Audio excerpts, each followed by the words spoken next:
नमस्कार दोस्तों, PSSM blessings परिवार से मैं मीशा गुप्ता डेना मरियम जी की पुस्तक रुक्मणी और कालचक्र का फेर के ऑडियो 88 में आपका स्वागत करती हूँ। ईशान और काशनी के विवाह के पश्चात कहानी आगे बढ़ाते हुए सुजाता आगे जारी रखती हैं। मेरे द्वारा अनुभव किए गए प्रेम का विस्फोट कई घंटों तक मेरे साथ रहा और मैं विवाह के भोजन के अधिकांश समय चुप रही, लेकिन धीरे धीरे मैं अपनी आंतरिक स्थिति से बाहर निकली। कई अतिथि रात भर वहीं रुके और फिर अंत में सभी चले गए, सिवाय काशनी और ईशान के। अभिषेक और मेनका बहुत समय पहले ही हमारी प्रतीक्षा कर रहे रथ में सो गए थे। एक और रथ बचा था जो विवाह की जोड़ी को इंद्रप्रस्थ लौटाने के लिए था। अब हम अकेले हैं। तुम्हें मुझे बताना होगा कि यह कैसे हुआ। मैंने अपने पुत्र और उसकी नई दुल्हन की ओर प्रसन्नता से देखते हुए पूछा, तुमने मुझे अपनी योजना में सम्मिलित क्यों नहीं किया? ईशान और काशनी एक दूसरे की ओर देखकर मुस्कुराए। फिर काशनी ने आरंभ किया, मैं तब से शुरू करूंगी जब मैंने आपको छोड़ दिया था। जब अंजलि आई थी मुझे ले जाने के लिए, जहां गुरुजी प्रतीक्षा कर रही थीं। अंजलि के द्वारका लौटने के बाद गुरुजी ने मुझे वह दिया जिसकी मैंने लंबे समय से इच्छा की थी, आध्यात्मिक प्रशिक्षण जिसे मैंने अभी तक प्राप्त नहीं किया था। वह मुझे एक के बाद एक दूरस्थ स्थान पर ले गईं और मुझे वहां एकांत छोड़ दिया, कई सप्ताह और कभी-कभी महीनों के लिए। मुझे उनके द्वारा सिखाए गए ध्यान अभ्यास पर ध्यान केंद्रित करना था और मुझे स्थानीय समुदाय की सेवा करनी थी।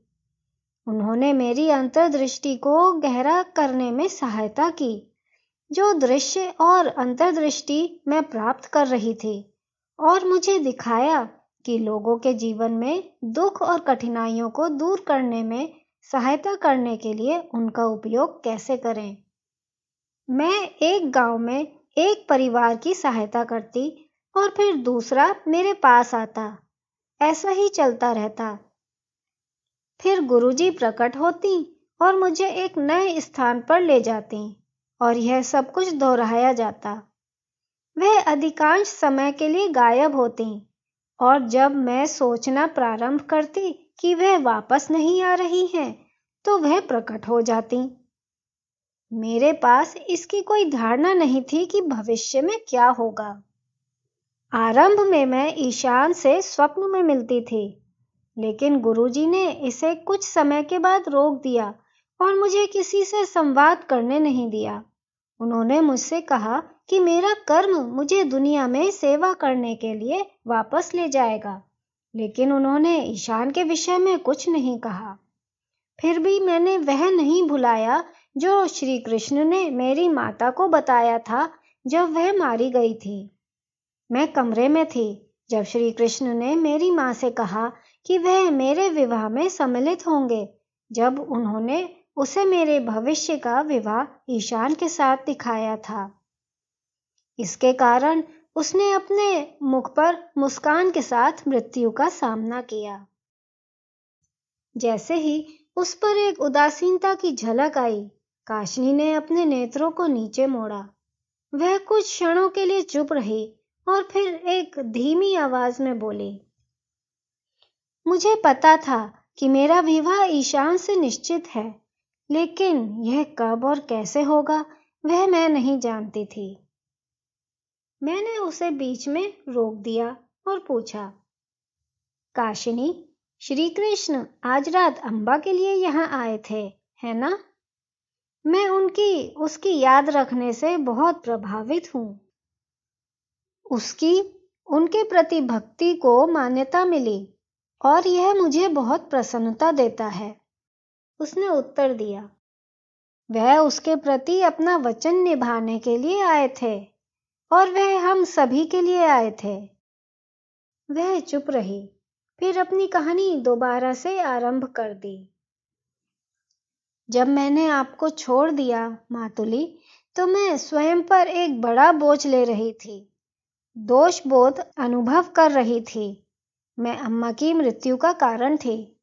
मुझे इसे छोड़ने में कुछ समय लगा।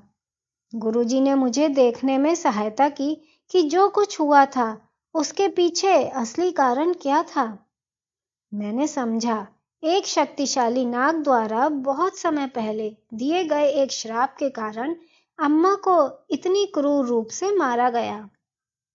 लेकिन मैंने यह भी देखा कि माता ने अम्बा को अपरिहार्य को अर्थ देने के लिए सक्षम किया, अपनी मृत्यु का उपयोग करके मेरी स्वतंत्रता और प्रसन्नता सुनिश्चित करने के लिए। जब मैंने यह समझ लिया तो गुरुजी ने मुझे लंबे समय तक अकेला छोड़ दिया। उन्होंने मुझसे कहा कि जब मैं प्राप्त कर लूंगी जो कुछ मुझे चाहिए था तो मैं दुनिया में सेवा करने के लिए वापस जाऊंगी। कई वर्षों तक उनके आने और जाने के बाद वह मेरे पास कई महीनों तक रही और फिर वह फिर से गायब हो गई। मैं गांव में अधिक समय बिताने लगी, जहां भी मैं सहायता कर सकती थी। फिर एक दिन जब मैं घर लौट रही थी तो मैंने अपनी झोपड़ी के अंदर से महिलाओं के स्वर सुने। मैंने गुरुजी की वाणी पहचानी और इसलिए मैं तुरंत अंदर चली गई। परंतु मैंने जो वहां देखा उसे देखकर चौंक गई। माता वहां झोपड़ी में बैठी थी। काशनी के चेहरे पर आश्चर्य की झलक थी और मैं उसे बीच में रोककर पूछने में स्वयं को रोक नहीं सकी। काशनी, यह कैसे हो सकता है? माता तुम्हें कैसे ढूंढ सकती हैं? काशनी मुस्कुराई। मातुली, मैं हमारी माता की बात कर रही हूँ। उनसे क्या छुपाया जा सकता है? उन्हें क्या नहीं पता? लेकिन मुझे बाकी की बात बताने दो। मैं उनके साथ ध्यान करने के लिए बैठी और तब मैंने मेरे जीवन में हुए घटनाक्रमों के पीछे कई कारण देखे। मैं ऐसे ही घंटों तक बैठी रही और जब मैंने अंत में अपने नेत्र खोले तो वे दोनों जा चुकी थीं। मुझे पता था कि माता अवश्य गुरुजी को उनकी पृथ्वी पर संक्षिप्त उपस्थिति से मुक्त करने के लिए आई होंगी। यह अंतिम बार था जब मैंने उनके दर्शन किए थे और यह 1 वर्ष पहले था। उसके पश्चात वह वापस नहीं आई। मैंने इस अंतिम वर्ष को उन ग्रामीणों की सहायता करते हुए बिताया जिनसे मैं परिचित हो गई थी और मैं प्रसन्नतापूर्वक ऐसे ही चलती रही। मैं सोचने लगी कि क्या मेरा नियतित विवाह केवल तब होगा जब मैं बूढ़ी हो जाऊंगी। फिर एक दिन ईशान मेरी झोपड़ी के द्वार पर आया, कहते हुए कि वह मुझे इंद्रप्रस्थ ले जाने आया है। उस समय हमें नहीं पता था कि हम कैसे विवाह कर सकते हैं, लेकिन जैसे ही हम इस पर चर्चा कर रहे थे, एक युवा साध्वी रास्ते पर चलती हुई आई। आशीर्वाद देने के बाद उन्होंने हमें बताया कि एक रथ हमारी प्रतीक्षा कर रहा है, जो हमें वहां ले जाएगा जहां हमें जाना है। अपना संदेश देने के बाद, इससे पहले कि हम कोई प्रश्न पूछते, वह तेजी से चली गईं और मुझे पता चल गया कि उन्हें गुरुजी ने भेजा होगा। मित्रों, काशनी से आगे की कहानी सुनेंगे अगली कड़ी में। आप सबका बहुत बहुत आभार।